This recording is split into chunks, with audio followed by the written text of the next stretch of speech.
Kwanza's internal deliberations, Deputy President William Ruto has nominated Mathira MP Rigathi Gachagua to be his running mate in the August presidential election.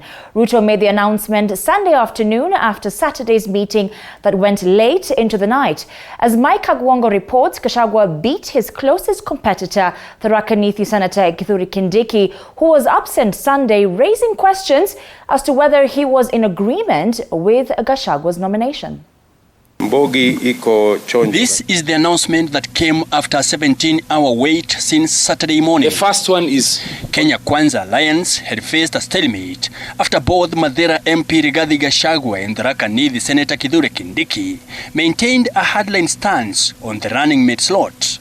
At noon Sunday, the second in command brought to an end the speculations of whom was best to deputize him in the much-anticipated general election in August this year, with the announcement of Gachagua. I present to you the Kenya Kwanza running mate candidate, my brother and friend, Rigathi Gachagua.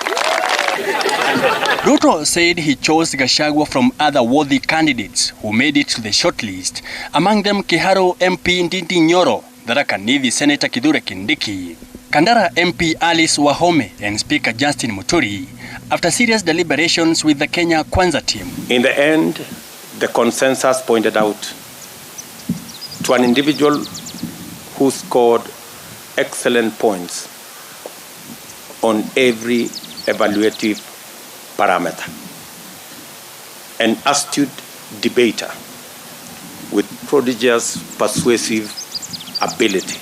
During the Sunday press conference, Ruto said he will sign an executive order during his first days in office if he wins the election to give his deputy formal responsibilities which include coordination of cabinet activities. I have every intention on my first day in office to sign an executive order that will give clear responsibilities to the Deputy President. The Deputy President under the Kenya Kwanza arrangement will chair cabinet committees. There had been intense speculations about Ruto's running mate, but the DP has been holding his cards close to his chest to avoid any premature disclosure that will hurt his allies. Retired Member of Parliament post. Gachagua was on the spot given his first task, which is to work with Gatondo South MP Moses Kuria to offer political leadership to the economic team. It is a responsibility I take pride in, knowing too well the elevation and esteem that my nomination occasions, but most importantly, one that also humbles me, that you put your trust in me, together with my colleagues, to deliver Kenyans from economic oppression. Gachagua further said he is honored by the responsibility and faith that have been bestowed upon him during the most defining election.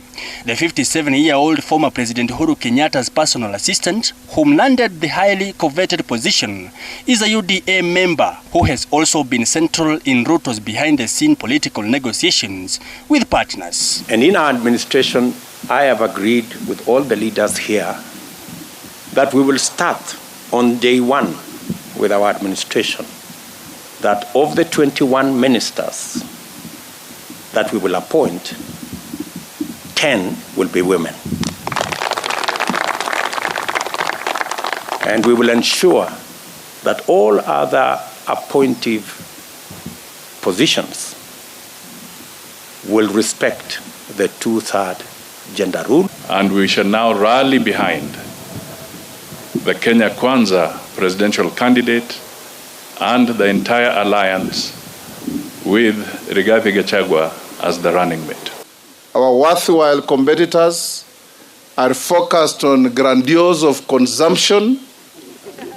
We are focused on production before consumption.